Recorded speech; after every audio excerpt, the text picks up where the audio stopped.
Somos la vid, la iglesia que Dios desea. Una iglesia centrada en la autoridad de las Escrituras, el desarrollo de buenas y sanas relaciones y cuidado pastoral. Queremos que los cristianos piensen bíblicamente y que aborden los desafíos de la vida bajo el poder del Espíritu Santo. Bienvenidos.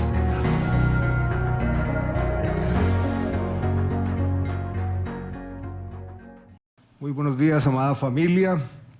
Bienvenidos nuevamente al Evangelio de Juan Marcos. Evangelio de Juan Marcos, hoy capítulo 7. Me ha gustado mucho, me ha interesado mucho como recrearme a la luz de este texto, porque nuestro país, Colombia, es muy rico en tradiciones. Colombia se expresa a través de tradiciones. ¿Qué son tradiciones? Son maneras de pensar, de sentir y de hacer las cosas. Son conductas aprendidas y desarrolladas a lo largo del tiempo y que por lo general se establecen como casi normativas. Así funciona nuestro país. Nuestro país es muy rico en tradiciones. Y hablando de tradiciones, pues debemos distinguir que hay tradiciones de tipo gastronómico. Casi que en todo el país hacen tamales. Y si le preguntan al tolimense, él va a decir que es el mejor. Pero los bogotanos hacen tamales y en Santander hacen tamal. Y ellos tienen su forma tradicional. Entonces hay tradiciones de tipo gastronómico. Hay tradiciones en la forma de relacionarse, los códigos, que difieren de un lugar a otro, que a veces incomodan. Y también hay tradiciones de tipo religioso. Las más conocidas son los peregrinajes que se hacen a distintos lugares del país desde la tradición de Roma. Pero la iglesia evangélica tiene tradiciones. También la iglesia colombiana tiene tradiciones. Y como nuestro país es multicultural, también la iglesia es multicultural. Y les digo que tengo muchas experiencias vividas, algunas agrias y otras muy dulces, de lo que es convivir entre las tradiciones de la iglesia. Así que vamos a aclarar que en sí la tradición no es que sea ni buena o mala, obedece al desarrollo sociológico, a la percepción ética, moral de cada lugar. Pero les hablo de esto porque lo que vamos a ver en el Evangelio de Juan Marcos sí no es nada bueno con respecto a las tradiciones. Y tengo 3 encabezados para la disertación de esta mañana. Evangelio de Juan Marcos, capítulo 7.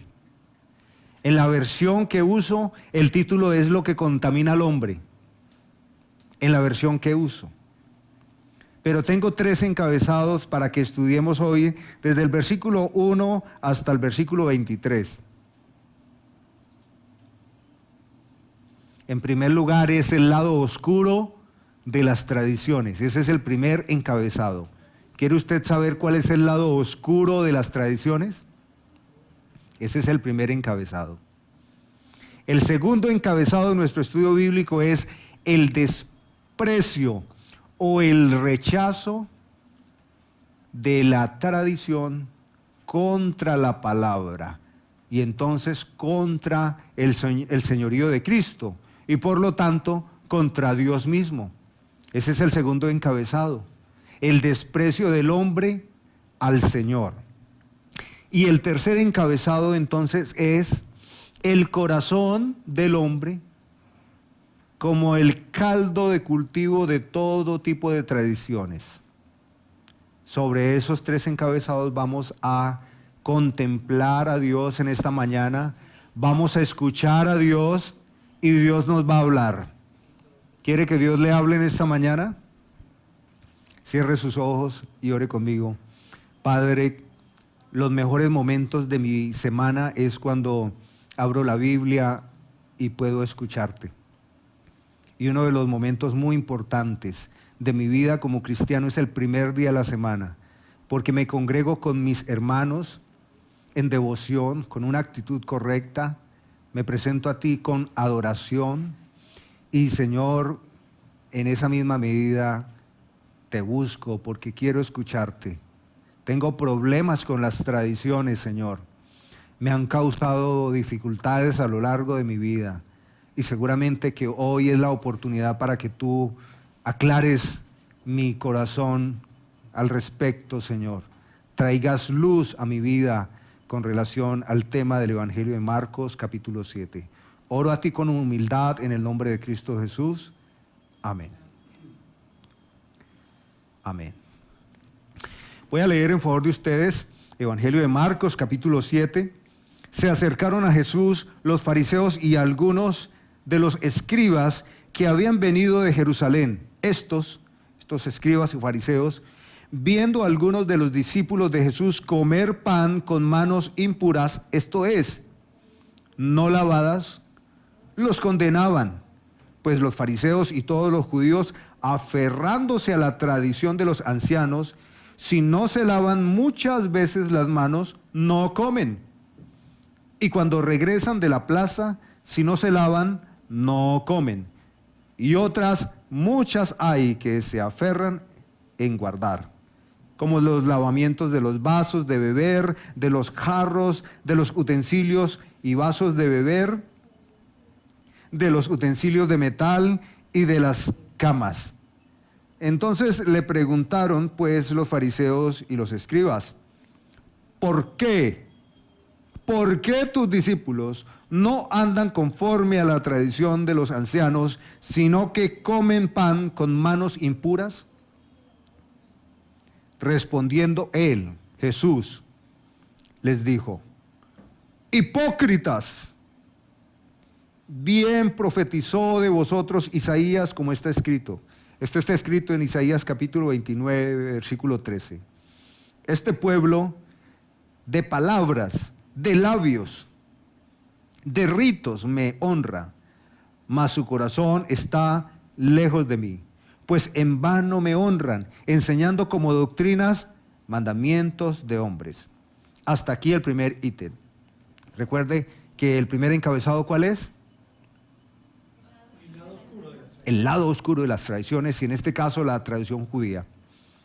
Hermanos, los judíos no provienen como un grupo étnico traído del cielo, de un lugar puro, inmaculado, sino que recuerda usted que Dios llamó de Ur de los Caldeos a un hombre pagano, y es la manifestación de la gracia de Dios, que Dios llama a hombres y mujeres que no merecemos ni que estamos dentro de un esfuerzo hacia la purificación. Y Dios llama a Abraham de Ur de los Caldeos con su esposa, que ellos eran paganos, idólatras, y Dios empieza a dar un mensaje a ellos, no solo de esperanza futura, sino un mensaje que iba transformando su manera de pensar. Porque nosotros pensamos, razonamos todo aquello que nos aflige, todo aquello que nos duele, todo aquello que nos preocupa. El ser humano está diseñado para solucionar problemas, y cuando nos encontramos impotentes o vemos que no podemos sortear, entonces buscaremos soluciones. Esto es parte de la conducta del hombre natural, y digo natural no hablando del hombre sin Cristo, sino que es inherente al hombre sortear los asuntos de la vida, sobrevivir a las adversidades. Pero hablando de las tradiciones, y que nuestro país tiene muchas tradiciones y que usted y yo tenemos tradiciones, lo que sucedía con la comunidad judía es que a lo largo del mensaje redentor del Señor y el paso y entremezclándose por grupos étnicos y sociedades muy paganas, ellos también teniendo un lastre muy pagano, para ellos era muy natural incluir en su teología o su comprensión de Dios algunas asistencias, algunas formas, algunos métodos. Y es que las tradiciones, hermanos, no solo son intentos de solucionar asuntos cotidianos, sino que las tradiciones son potentes, son fuertes, porque las tradiciones en sí mismos son distintivos de un grupo cultural, de una sociedad o de una familia. Y es que usted lo puede notar, y yo lo viví muchas veces, que cruzando de una ciudad a otra en Colombia le toca a uno caminar como pisando sobre cáscaras de huevo, porque depende mucho uno cómo habla, cómo se comporta, qué recibe, qué no recibe. Puede uno vulnerar, incomodar al otro. Y cuando uno estudia misiones y lo preparan para ir al campo misionero, le advierten mucho eso. Le avisan a uno dónde irá y cómo piensa la gente en aquellos lugares, qué les incomoda y cómo podría uno. ¿Recuerdan ustedes ese proverbio árabe que dice, donde fueres? Ustedes continúen. Haz lo que vieres. Donde fueres, haz lo que vieres. Eso realmente es cierto, y si usted no quiere tener problemas con las tradiciones de algún lugar, usted debe ir y reaccionar de acuerdo a los estándares. Las tradiciones son muy valiosas porque son los distintivos, o sea que las tradiciones son parte de la identidad de una cultura. Así que este no es un caso menor. De hecho, hermanos, en el Evangelio de Marcos, capítulo 7, vemos a Jesús muy airado. Porque ¿cómo los trata? ¿Bien o mal? Muy mal. Todos ustedes se sentirían agredidos si les gritaran a viva voz públicamente y les señalaran de hipócritas. Hablando de las tradiciones, y propiamente en este caso los judíos, ellos con el tiempo fueron haciendo una reinterpretación de la ley mosaica. Ustedes leen que Dios había prohibido ciertos animales y los había colocado en una categoría no solo inferior, sino de impuros. En algunas versiones habla de inmundos. Pero también algunas enfermedades eran tipificadas y diagnosticadas públicamente, señaladas como impuras o inmundas. Y las personas eran aisladas, no en cuarentena, para siempre. También durante el ciclo menstrual de la mujer, pues la mujer también con sus toallas higiénicas o artificios que tenían que crear en el momento, pues todo eso y la cama donde dormía y el lugar donde estaba quedaba declarado impuro. También un cadáver, fuese de un animal o de una persona, no podría ser tocado porque se consideraba impuro. ¿Pero de dónde salió eso? De la ley que Dios le dio a Moisés, como un lenguaje didáctico, óigase muy bien, un lenguaje didáctico de parte de Dios señalando lo que sería reprobado. Y Dios se sirve de los 5 sentidos, porque si algo huele mal y repela y nos alejamos. Si algo nos hace daño digestivamente, nos alejamos. Y era una manera didáctica de Dios comunicarse con la humanidad de aquel entonces y los judíos, diciéndoles que ellos debían ser santos o apartados de contaminación de los paganos.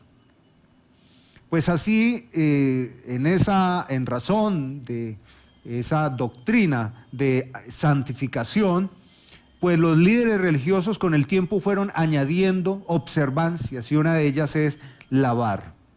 Entonces, con una mano lavaban otra muchas veces y luego otra muchas veces, y las manos debían permanecer con una muy elevada asepsia. El tema no era tanto clínico, sino que los judíos con el tiempo fueron añadiendo ideas, como que aquellos elementos que están externos a la salud y a la vida del hombre no solo podrían afectar su salud física, sino que realmente manifestaba era un deterioro del ser interior. Trascendían las cosas meramente humanas y le daban un carácter de tipo espiritual y demás. Esto es muy peligroso toda vez que se extrapola un asunto cotidiano y natural a un estatus de la comunión con Dios y de la salvación. Y en esto, hermanos, pues vemos a Jesús muy airado, porque Jesús es el verdadero y único Dios para los hombres. Él es la fuente de vida y Él es la verdad. Él está discipulando un grupo de hombres, mayormente artesanales, que no están tan acostumbrados a lavarse en las manos y son objetos siempre de juicio a través de los elevados estándares de los líderes religiosos. Los ancianos de Israel en el tiempo habían casi que exigido como nuevas doctrinas, tradiciones, y la gente tenía que cumplirlas al lado y como una observancia igual a la ley moral de Dios. Así lo pensaban ellos.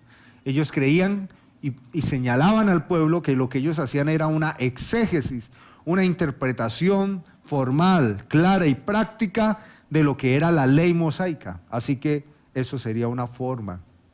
Pero en realidad Jesús juzga fuertemente esto, porque el lado oscuro de la tradición es que se aleja en sí mismo de su naturaleza.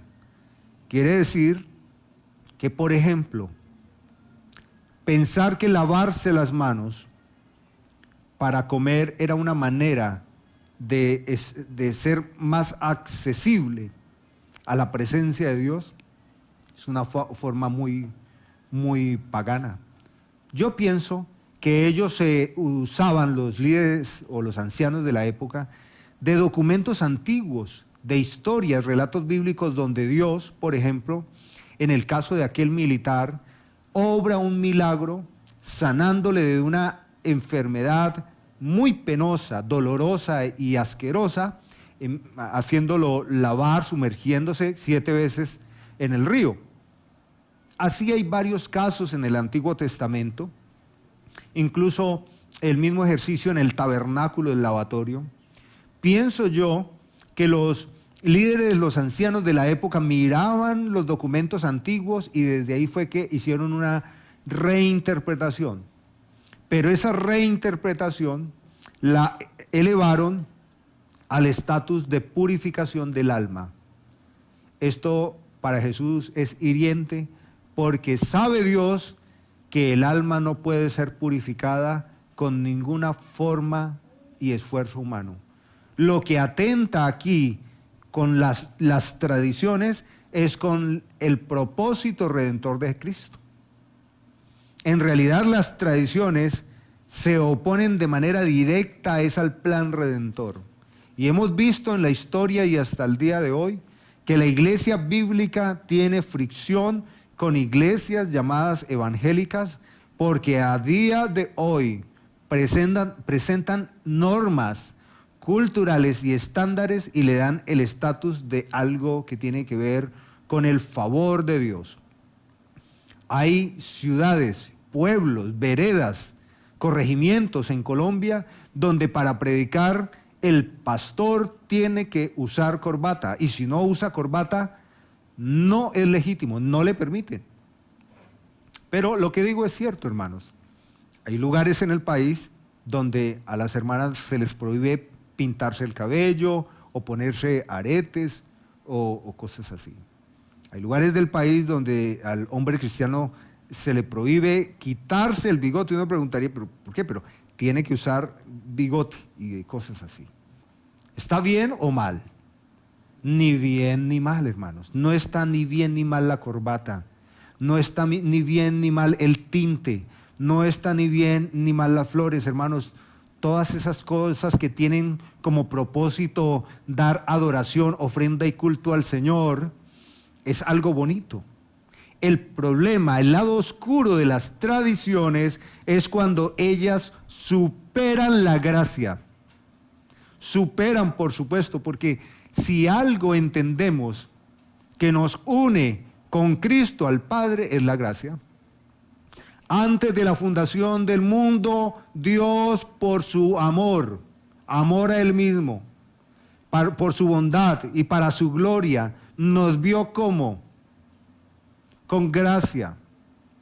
Y gracias a Él y a ese corazón tan benevolente de Él, pues nos atrajo a Cristo por medio de la renovación de nuestro entendimiento, de nuestro ser interior, que es la regeneración que hace el Espíritu Santo. Cuando las tradiciones superan la gracia y se vuelven estándares legítimos para nuestra unión con Cristo, hermanos, hemos caído en una fosa profunda. Hemos caído en el deterioro de la fe. Por eso me es fácil comprender que Jesús reacciona con mucha ira. Con mucha ira, hermanos. El reclamo que le hacen los líderes religiosos que llegaron de Jerusalén a Jesús es que sus discípulos no se sometían a la tradición de los ancianos. Ellos no dicen a la ley de Moisés. Ellos no dicen a la escritura, a la palabra de Dios. Ellos dicen a las tradiciones de los ancianos. Hermanos, quiero decirles que las tradiciones pueden llegar a ser tan importantes porque puede que nos ayude a regularnos. Y eso no está mal en una sociedad donde finalmente podríamos actuar de forma desmedida. A veces los estándares éticos a manera de tradiciones podrían ayudar. Pero Jesús sabe esto, que estas autoridades del momento no están preocupados por el problema digestivo que le puede provocar a sus discípulos el comer pan con las manos sucias. No es un interés clínico de salud, sino que ellos lo ven como un desacato moral, como algo que empaña el rostro de Dios.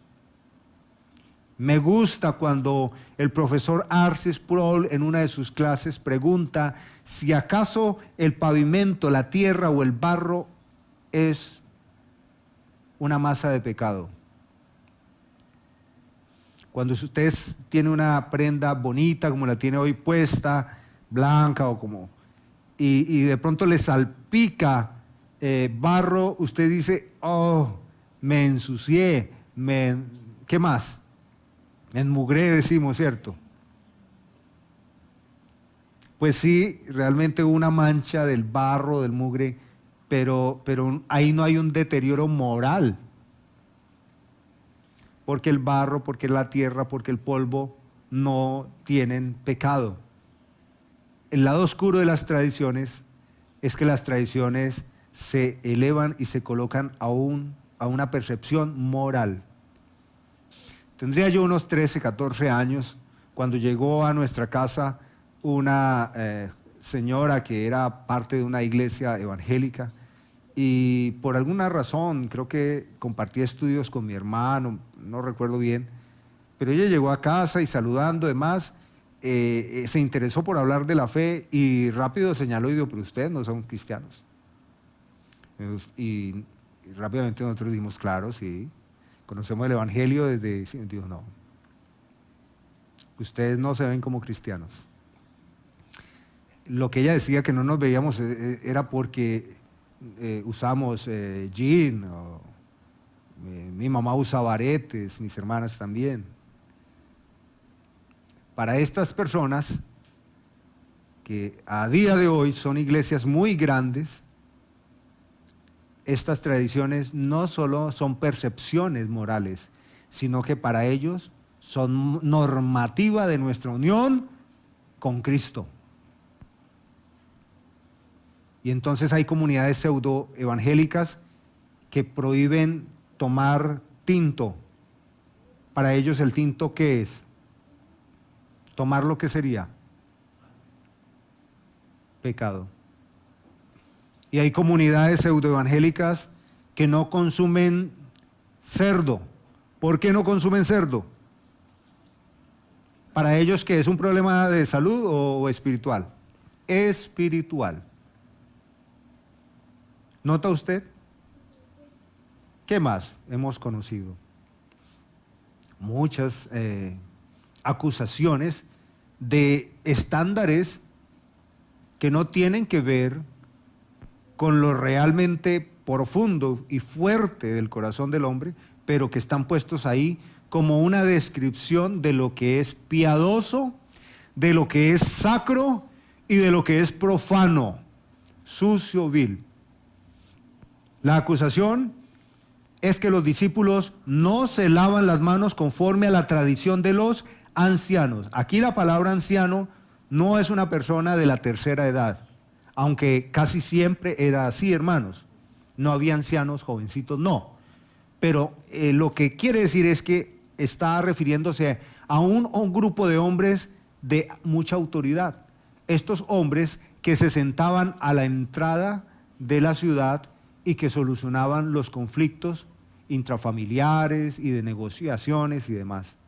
Personas de alta reputación, de credibilidad, de respeto. Lo que le está señalando a Jesús es que tus discípulos son no solo indecorosos, irrespetuosos, sino que ellos son rebeldes a los buenos modos, a la cultura y a la espiritualidad que sustentaban los ancianos de Israel. ¿Cómo responde Jesús? Pues lo que hace Marcos es que nos ayuda a entender que no solo tenían tradiciones sobre lavarse las manos, sino extrema, lavar y lavar muchas cosas. Hay un dato del primer milagro que hizo Jesús, ¿recuerdan ustedes? ¿Cuál fue? Convertir las piedras en pan. El agua en vino, muy bien, muy bien. Esas tinajas, ¿cómo eran? Pequeñas, pequeñitas, jarroncitos, vasos, ¿qué eran? Casi, yo mido unos 70, eran como así, en promedio. Eran muy grandes y eran jarras para almacenar agua abundante. ¿Para qué? Para lavarse, y lavarse, y lavarse, y lavarse, y lavarse las manos, lavar utensilios y demás. Y Jesús coge esas tinas que las usaban para asepsia, se ríe de ellos en la fiesta. ¿Cómo? Convirtiendo esa agua que la usaban ellos para una percepción insignificante que no los conectaba, y esa agua la convierte en vino, como una referencia de ¿qué? Él es la vid, Él es la vida, Él es el que hace que produzcamos frutos, Él es el que produce el buen vino, Él es finalmente la gloria y lo que produce un verdadero fruto. De manera que los judíos hacían eso. Si usted y yo viviéramos en esa época, o nos subiésemos en ese carro, en el carro de ir al futuro, y caemos a Jerusalén en esa época, usted podría encontrar más o menos cada 2 esquinas, 4 esquinas, no una venta de arepas, empanadas o pasteles como sucede hoy, sino que encontraría recipientes, lavatorios donde la gente podría lavar, y algunos con costo. Era la forma, era la manera. Quiere decir que para los judíos de esa época, la comunicación externa era muy importante, y externa para dar a entender lo puro de su corazón. ¿Es así o no es así? En otro momento Jesús está muy airado y les dice: ustedes deben orar, pero no oren como estos hombres. Ellos les encanta orar en un ángulo donde sean ampliamente visibles, una esquina donde todos lados puedan verlos, gritan, lloran, eso, hacen ruido para que la gente los señale a ellos como muy piadosos. No lo hagan así. Y luego dice algo Jesús, dice: no, cuando vayan a orar, que nadie se dé cuenta. Silencio, cierre la puerta de su habitación y ahí ore en secreto. ¿Nos está dando acaso un método eficaz de orar? Jesús está contrariando, despreciando, está señalando como inútil una conducta de hacerse visibles, y esto de hacerse visible tiene que ver como ellos pensaban. Ellos creían y comunicaban a la gente virtud desde lo externo. Por eso yo creo también que tanto Elías como Juan el Bautista, que es el más grande de todos los profetas, pues Dios decidió en su infinita gracia presentarlo públicamente muy andrajoso, muy feíto. Porque dígame si el aspecto de Juan el Bautista era admirable. No, hermanos, no lo era. ¿Acaso Juan el Bautista es un modelo de cómo podríamos nosotros vestirnos y presentarnos? No vayamos a hacer, ¿qué? Tradiciones a partir de hechos históricos.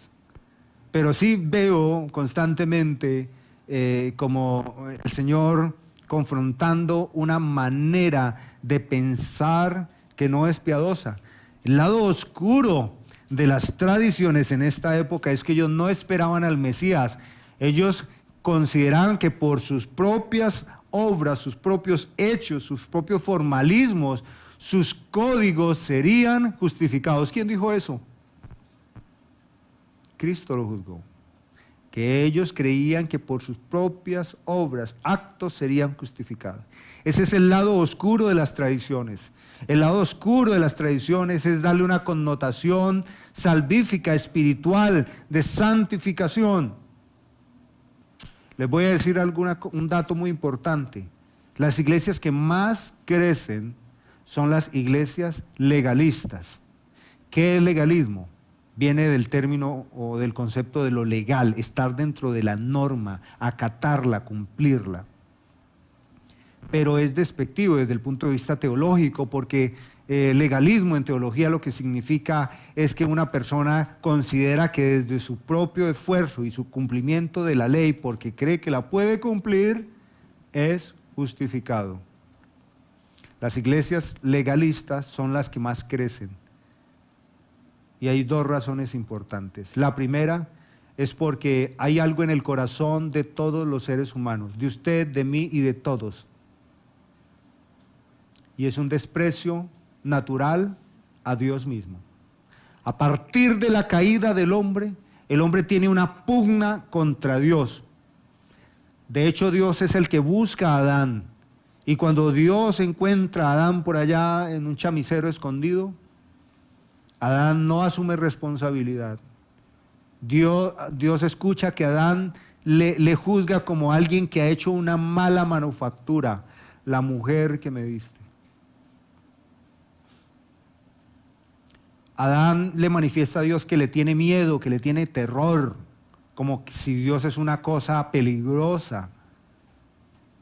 Muy dentro del corazón, nosotros los seres humanos queremos arreglárnosla a nosotros mismos. Y con respecto a lo espiritual, por eso las iglesias legalistas crecen mucho, porque le ofrecen a los feligreses esto, la oportunidad de que por sus propios esfuerzos sean justificados. Aunque nunca va a ser así, pero les enseñan esa idea. Esas iglesias también crecen mucho porque todas las normativas que ellos cumplan les acercan a la salvación. Y entre más pecador, pagano, inmoral haya sido el feligrés, más se entrega, porque estas iglesias se sirven de la culpa para siempre señalar el pasado de la persona y decirle, usted fue esto o aquello, pero ahora tiene que ser todo lo contrario y tiene que ir al 100%, comprometerse con el Señor. Estoy hablando que una iglesia legalista le ofrece a los feligreses una alternativa para arreglar su problema con Dios. ¿Cuál es la alternativa? El hacer. Y dentro del hacer, entonces, hay una cantidad de cosas que en el caso del Evangelio de Marcos lo describe como tradiciones de hombres. Tradiciones de hombres. Las iglesias legalistas crecen mucho a nivel de estructuras porque los diezmos, las ofrendas y las primicias son un requerimiento indulgente para la salvación. Y todo aquel que quiere ser salvo tiene que cumplir con todos los estándares. Y uno observa estas congregaciones y uno podría juzgar como congregaciones muy comprometidas, ¿o no? No necesariamente son comprometidas. Son personas afligidas con una culpa, con un juicio adentro que les dice, yo tengo que ser más comprometido, tengo que hacer más, tengo que procurar más, tengo que, y en el fondo, aunque no lo dicen con palabras, pero en el fondo están diciendo, tengo que ser aceptable a Dios. Ese escenario que es el que vivimos hoy, es el mismo de ayer, es el mismo que está juzgando Jesús. ¿Cómo lo juzga Él? Hipócritas. Hermano, que le digan a uno eso es un insulto, es una grosería, porque la palabra hipocresía lo que significa es falsedad, fraude, engaño, desleal. Es la manera como Jesús juzga esta tradición y la molestia de los fariseos. Bien profetizó de vosotros Isaías como está escrito. Dije que eso está en Isaías capítulo 29, versículo 13. Ahí ustedes pueden leerlo, que es un llamado de atención tiempo atrás a la misma comunidad judía. Este pueblo de labios me honra. ¿Cómo traemos esa afirmación aquí? ¿Cómo la parafraseamos? Este pueblo de labios me honra, pero su corazón está lejos de mí. Conforme a la lectura de Marcos 7, este pueblo se expresa a mí con tradiciones, con artificios, con actividades, con muchos esfuerzos,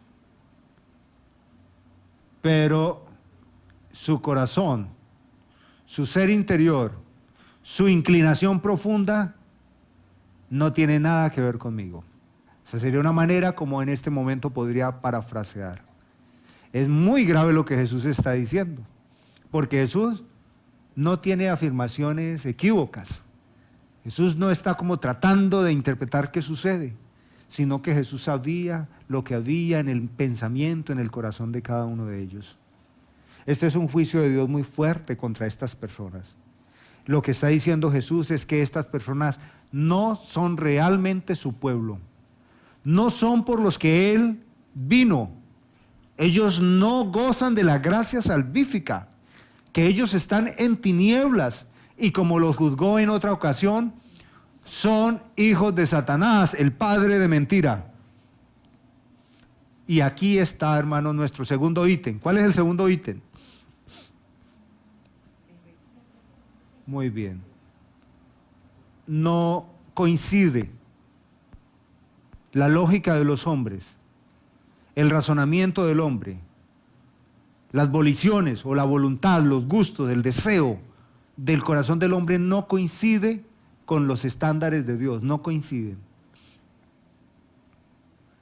Así que tratar de conciliar la cultura con la teología es un intento fallido, es de tontos. Pero de eso se trata la nueva religión del cristianismo del mundo. De eso se trata el ecumenismo o la religión global evangélica. De que nosotros valoremos la cultura y que la cultura sea parte también de nuestra expresión de fe. Se une conductas que son claramente pecaminosas con actos de fe.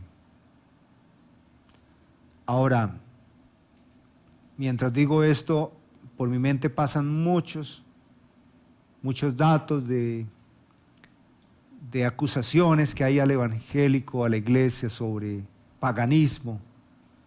Y yo digo, hermanos, que muchas veces tienen razón, que al interior de las iglesias se percibe a veces conductas muy profanas, actos muy pecaminosos. No es posible en un mismo púlpito presentar el evangelio puro y claro de las Escrituras y poderlo entremezclar con cultura pagana y que sea una clara manifestación del carácter de Dios. No coincide. Así que lo que va a pasar en todo caso así es que el hombre va a ir despreciando la palabra de Dios y va revistiendo la doctrina de la iglesia, la conducta de la iglesia desde unos estándares culturales. La iglesia es contracultural. El cristianismo es contracultural, hermanos. Ese dato deben ustedes recordarlo siempre. ¿A qué me refiero que somos contraculturales? No que vamos por la calle golpeando, tirándole piedras a la gente, despreciando a la gente, no. Es que la iglesia no sustenta su doctrina a partir del desarrollo sociológico. ¿Qué es esto?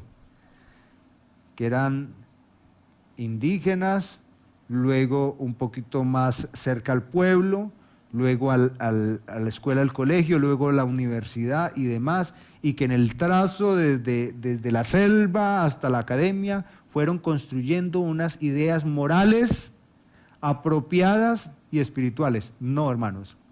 La doctrina bíblica no es una construcción en el tiempo de las ideas de los hombres, de la practicidad. No es así.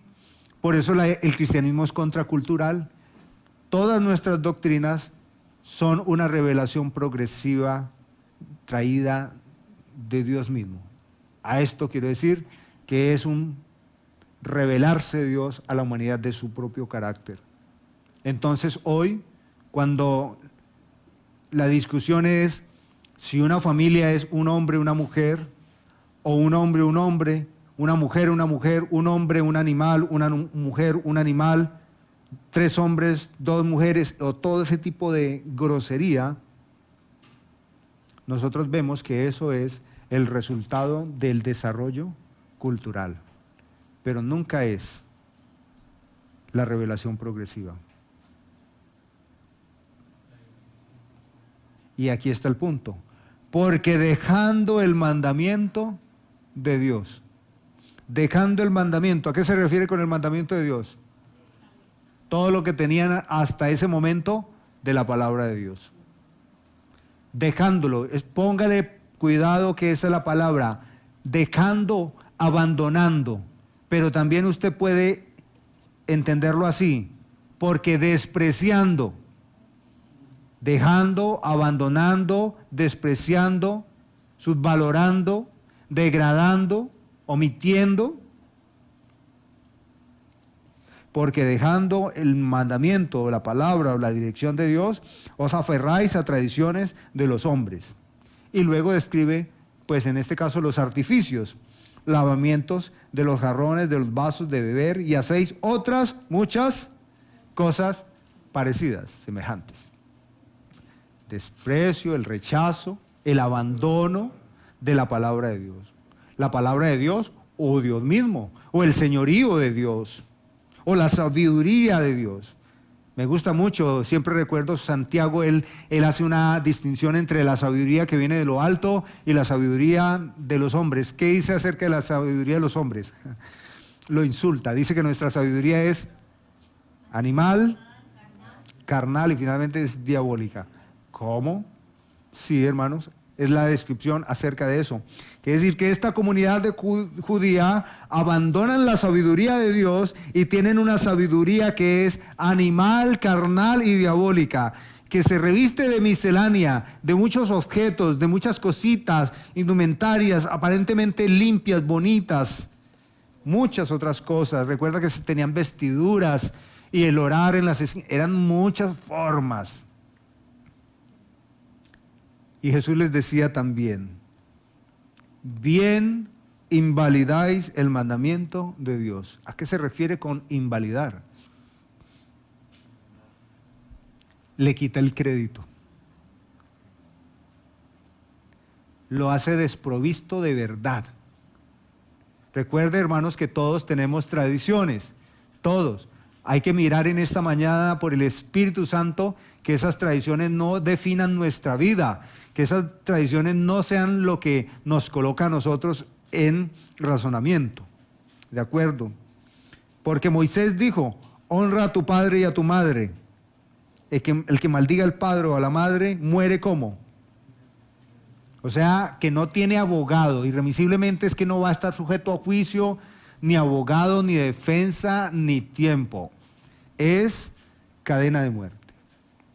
Pero vosotros decís, basta que diga un hombre al padre o a la madre, ay, no puedo, papá, mamá, corbán, que quiere decir, Mi ofrenda la he dedicado al Señor. En realidad, lo que me pides, pues sí lo tengo, pero es que ya no es mío, es del Señor. Con todo gusto, papá, mamá, con todo gusto les colaboraría, pero es que como soy piadoso y muy entregado al Señor, he dedicado todo al Señor, entonces discúlpame, pero no te puedo ayudar. ¡Qué infamia! Y no le dejáis hacer más por su padre o por su madre, invalidando la palabra de Dios con vuestra tradición que habéis transmitido. O sea, ellos se habían encargado de crear una manera artificiosa, mañosa, y muchas cosas hacéis semejantes a estas. ¿Qué palabra de Dios había invalidado? Uno de los mandamientos, ¿cierto? Honrar. ¿Qué es honrar? Díganme ustedes, ¿qué comprenden que es honrar?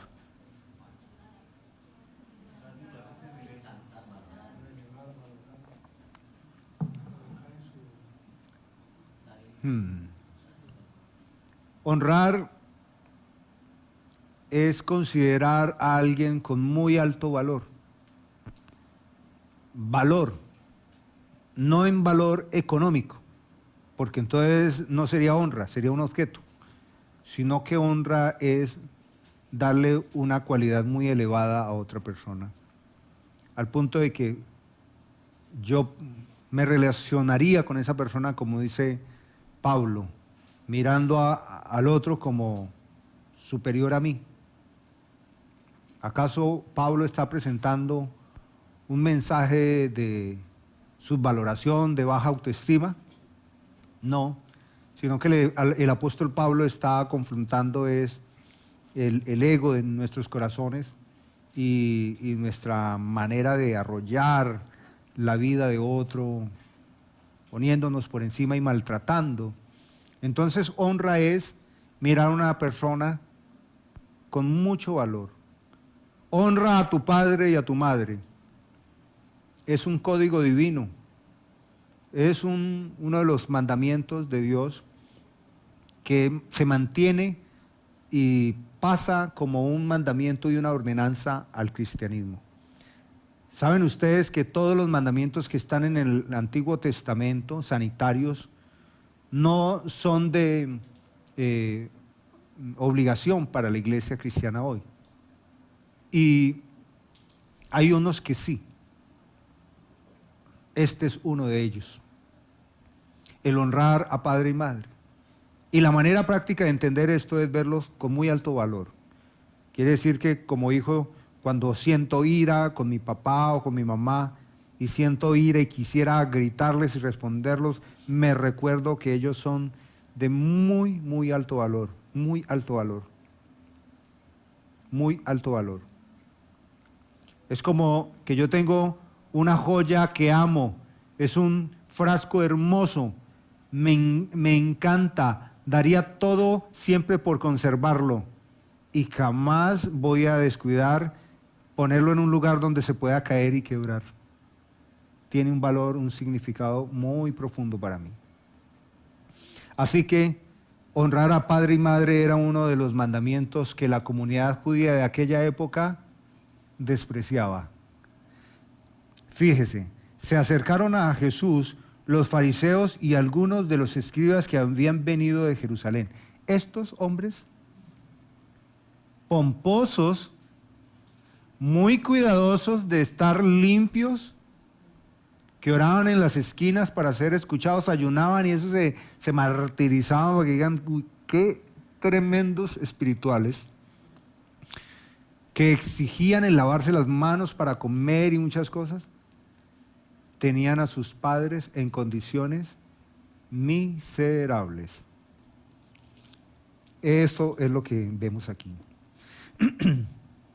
Jesús hace lo que decimos en Colombia a estas personas: sácalos los trapitos al sol.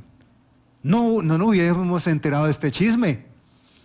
No nos hubiésemos enterado que los escribas y los fariseos trataban mal a sus padres, que los tenían por allá tirados y tenían mucho dinero. Pero no solo eso. Lo que dice Jesús es que ellos le enseñaban a la gente a que hiciera eso. A que hiciera eso. Entonces le enseñaban, mire, veo que usted tiene muchos bienes, ¿por qué no se purifica? Veo que usted es una persona piadosa, pero aún te falta. Te falta. Yo veo que tienes bienes. Deberías escriturarlos a la iglesia. Deberías escriturarlos al Sanedrín. De esa manera te permitimos que los disfrutes y cuando fallezcas, pues esos bienes pasan al Sanedrín y nosotros pues somos puestos por Dios para administrar caridad a los pobres, viudas y huérfanos. Es que hay mucha necesidad que atender. Y entonces esos discípulos que también eran legalistas decían, hola, pero es una manera piadosa. Y lo hacían. Solo conozco uno de ellos que parece que no les hizo caso a esa propuesta de los fariseos. Y ya Carlos se rió porque sabe de quién estoy hablando. Solo conocemos el caso de un joven rico, al cual Jesús le sale con esa, pero porque Jesús sabía que ese era su problema. Y cuando le dice Jesús, pues hombre, tiene mucho capital, muchas cosas, venda, salga de eso y sígame, que eso no le estorbe. Y dice que el hombre, entonces chico, palá, y se fue. ¿Por qué? Porque tenía muchas propiedades. Ese es el único caso que creo que no pudieron persuadir los escribas y fariseos, pero era igual a ellos en otra forma. Sí, hermanos, es que lo que sucede, hermanos, es que cuando nosotros nos desentendemos de la palabra de Dios, nuestro razonamiento se deteriora. Hemos comprendido aquí que la obra del Espíritu Santo es en nosotros ¿qué?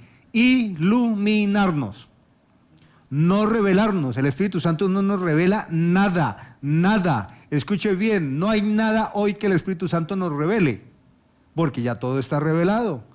La obra del Espíritu Santo es iluminarnos. ¿Con qué nos ilumina? ¿Cuál es la lámpara?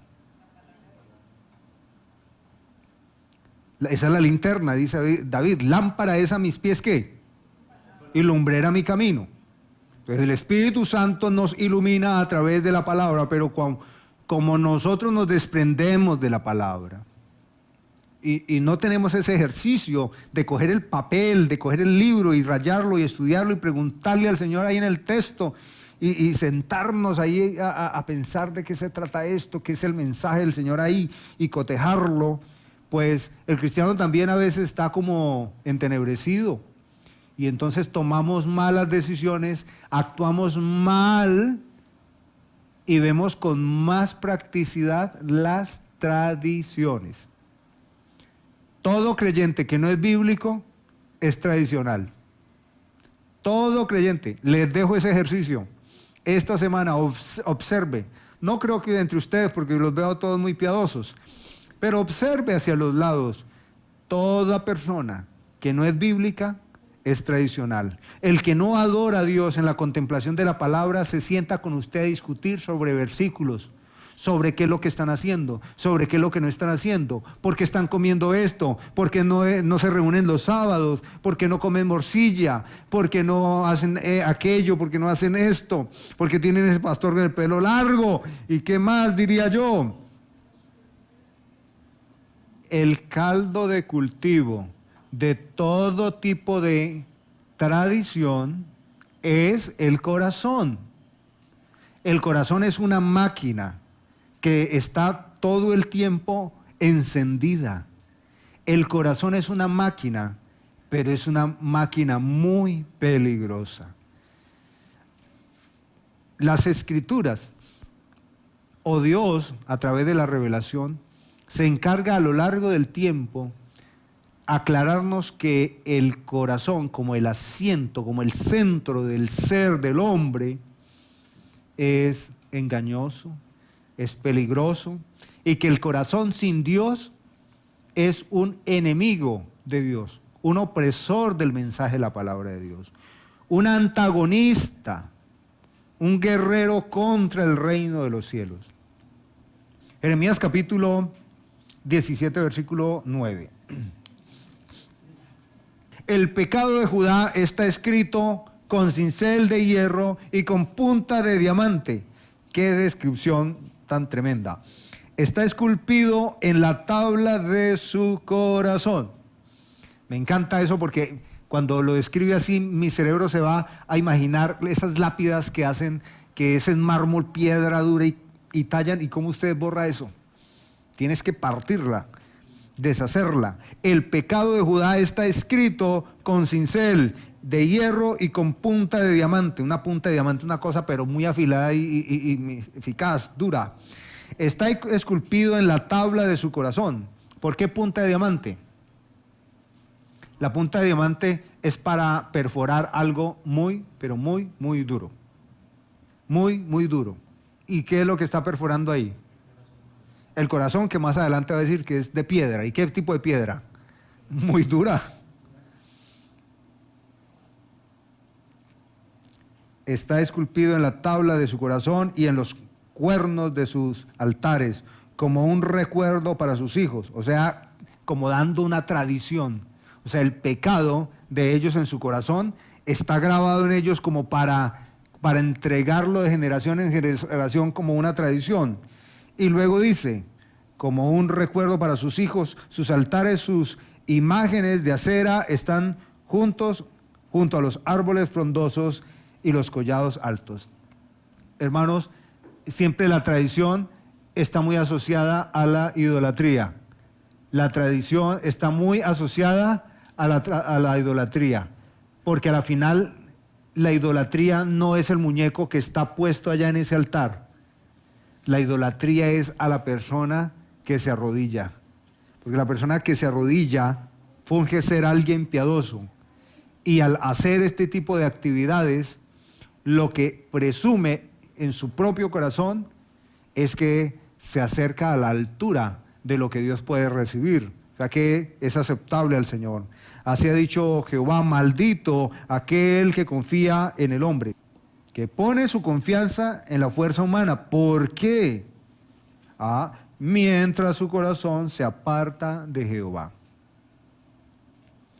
Y sigue descripciones, voy más adelante, pues. Engañoso es el corazón más que todas las cosas. ¿Quién lo conocerá?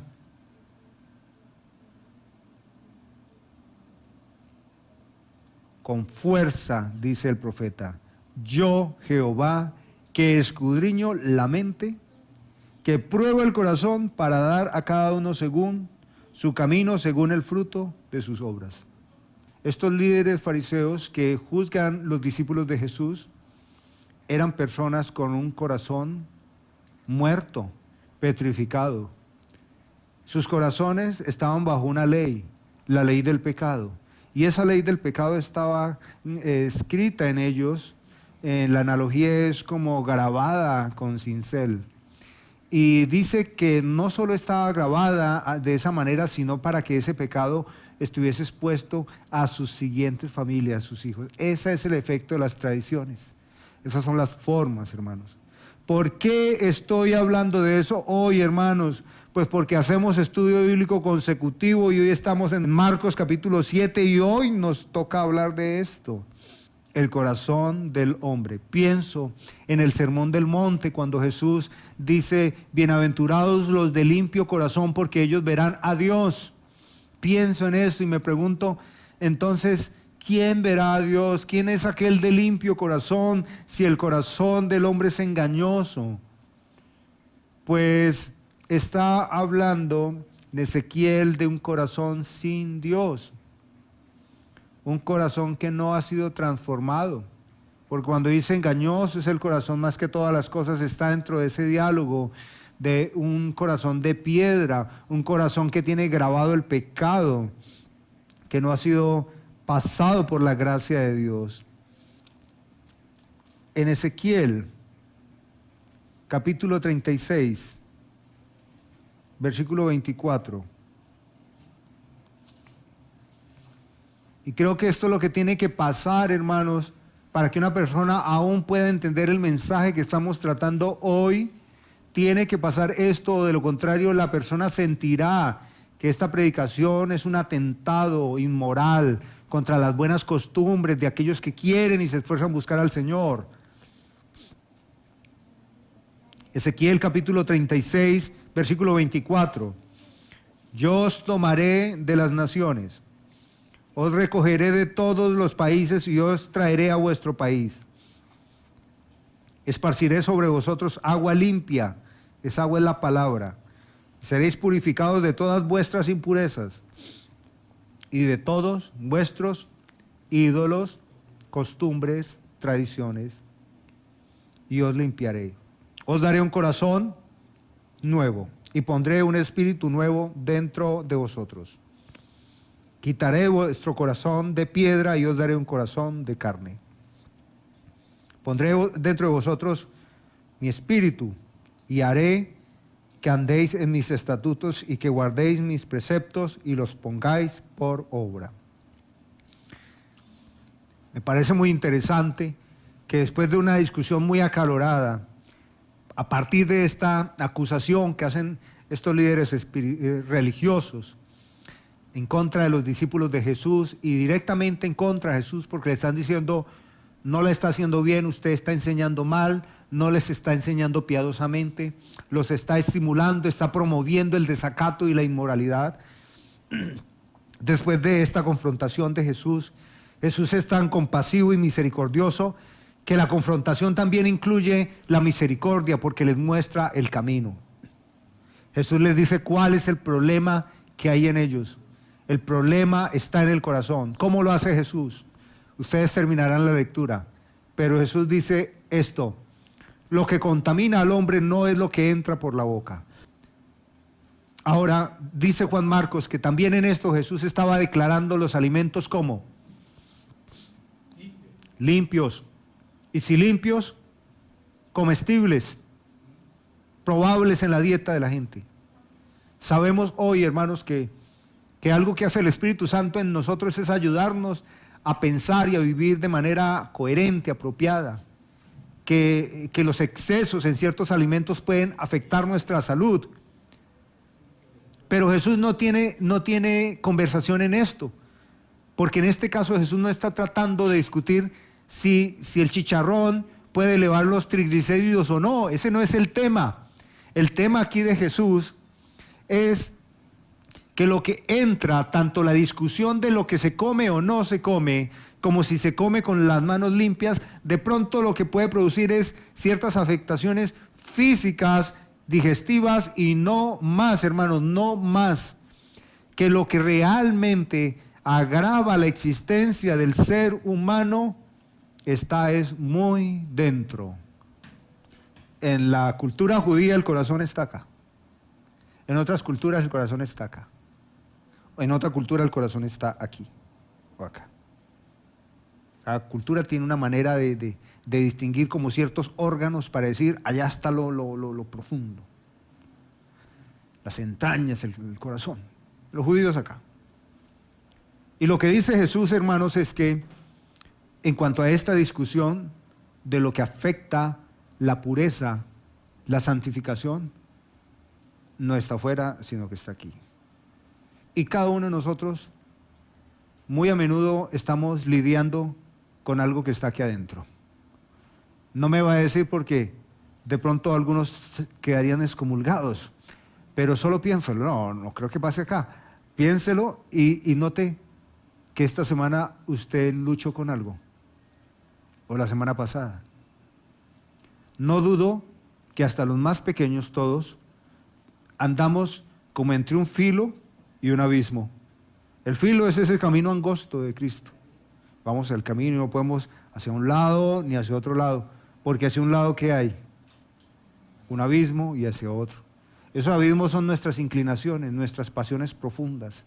Se describen las Escrituras con una palabra y es esta: concupiscencia. Concupiscencia como un deseo desbordado, intenso. ¿Será malo tener concupiscencia? ¿Cómo anhelaría que todos ustedes tuviesen concupiscencia de leer la palabra de Dios y de orar? Un deseo desmedido, un deseo esclavizante. No es mala la palabra en sí, concupiscencia, pero en el contexto del pecado y del corazón, La concupiscencia es una tensión. Es como si usted tuviese un lazo garapado a su cintura que lo ala hacia el abismo todo el tiempo. Es un deseo. Pueden ser los deseos de los ojos, el gusto, el tacto. ¿Qué será? ¿Qué deseo será? ¿Qué concupiscencia? ¿Qué pecado será? Pero no nos escapamos. Ninguno aquí. Hay una diferencia en el que ha sido cambiado de corazón de piedra a corazón de carne. Y es que el profeta dice que Dios daría su Espíritu Santo. La diferencia es que el Espíritu Santo nos ayuda en nuestras debilidades. Pero ¿qué pasa con aquel que no tiene el Espíritu de Dios? La pregunta es, ¿acaso los fariseos y los escribas que fueron a reclamar a Jesús, ellos tenían el Espíritu Santo? ¿Tenían un corazón de piedra o era un cardio que latía por Cristo? Era un corazón de piedra. Y Jesús está diciendo que un corazón de piedra siempre va a supurar, siempre va a bombear, siempre esto. Y es penosa la lista. ¿Qué dice acerca de la lista? De dentro del corazón, sí. Porque de dentro del corazón de los hombres salen los malos pensamientos. ¿Qué son malos pensamientos? Los adulterios, las fornicaciones, los homicidios, los hurtos, las avaricias, las maldades, el engaño, la lujuria, la envidia, la calumnia, el orgullo, la insensatez. Todas estas maldades salen de dentro y contaminan al hombre. Todas estas cosas salen de dentro y contaminan al hombre. El corazón del hombre no tiene cómo ser reparado, hermanos. No hay terapia para reparar el corazón del hombre. El hombre tiene que morir y tiene que nacer un nuevo hombre. La otra descripción es un corazón de piedra, petrificado, sin nervios, sin sentimientos, sin voluntad, sin determinación, y un corazón vivo. Pero para eso Dios tiene que cambiar el corazón del hombre. Lo que deja públicamente expuesto a esta comunidad es que ni ellos tenían al Espíritu de Dios, ni eran de Dios, su corazón era pagano, y muy seguramente ellos incurrían constantemente, y en muchos datos de los evangelios sí lo vemos, incurrían en estos delitos que están aquí descritos. Primero, malos pensamientos, ya los vemos ahí, y todos los demás. ¿Por qué? Porque esa era la naturaleza del corazón de ellos. Proverbios capítulo 4, versículo 23. Creo que esto es lo que a nosotros nos respecta en esta mañana, y Dios se apiade de cada uno de nosotros. Sobre toda cosa que guardes, amada hermana y hermano, sobre toda cosa que ocupe un alto interés en usted y en mí. Aquello que es importante, aquello que es prioritario, aquello que es indispensable. Sí, sobre toda cosa que guardes, guarda tu corazón, porque de él mana la vida.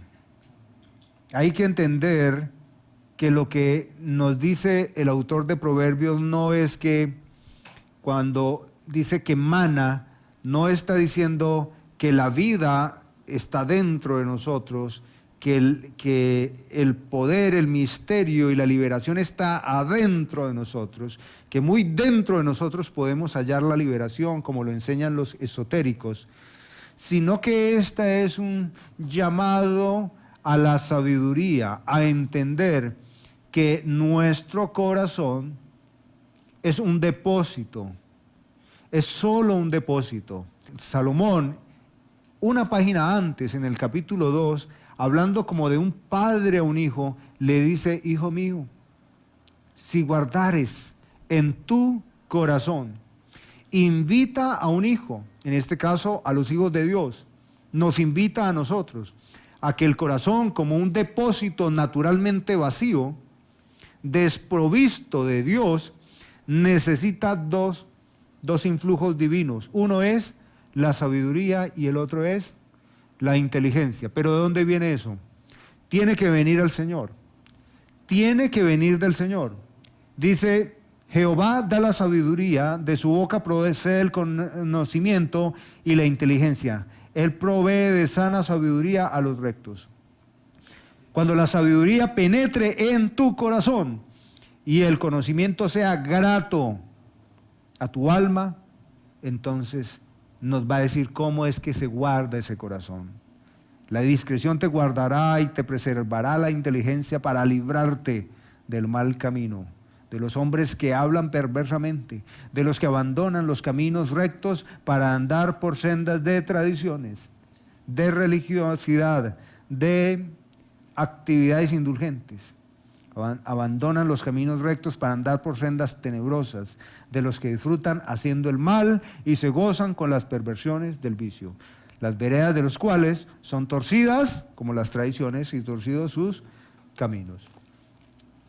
Quiero, hermanos, que este pasaje, que es muy penoso, es muy vergonzoso para estas personas expuestas, también de alguna manera nos exponga a nosotros y nos bendiga y nos centre mucho en esto, hermanos, que las tradiciones son bonitas cuando se tratan de la gastronomía, las tradiciones son bonitas cuando se trata de los buenos modos, del buen interactuar con las personas, pero las tradiciones nunca son bonitas, ni son buenas, ni son aceptables cuando se presentan en el culto, en la iglesia, en la fe, como un medio para acercarnos al Señor. Eso es una distorsión de la redención.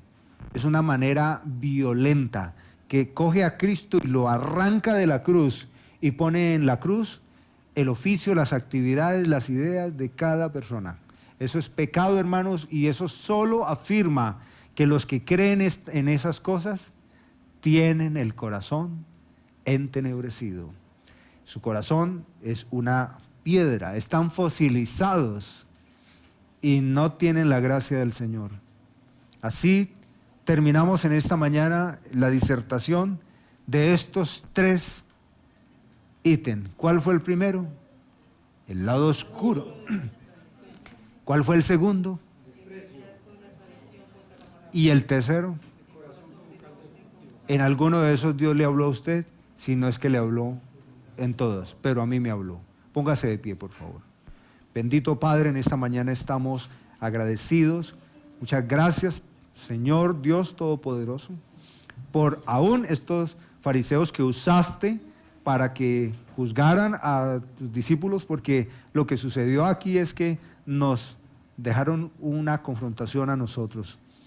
Por naturaleza somos gente de tradiciones, por naturaleza somos gente de hábitos religiosos, por naturaleza, Señor, pretendemos liberarnos, salvarnos, justificarnos por nuestros propios medios. Siempre es violento porque lo que se trata en esta discusión es qué es lo que salva, qué es lo que santifica, qué es lo que purifica, la obra de Dios o la obra del hombre. Pues aquí estamos, Señor, y somos inútiles frente a tu poder y también somos inútiles frente al pecado. Lo único que podemos hacer es rogar que nos salves, nos limpies, Señor, y siempre nos mantengas por tu Espíritu Santo en tu Evangelio. Estamos aquí en esta mañana y rogamos, Señor, que tu Espíritu Santo purifique nuestras mentes, nuestra conciencia, nuestro ser, y que podamos nosotros entonces, en virtud de esa santificación, tener buena conducta.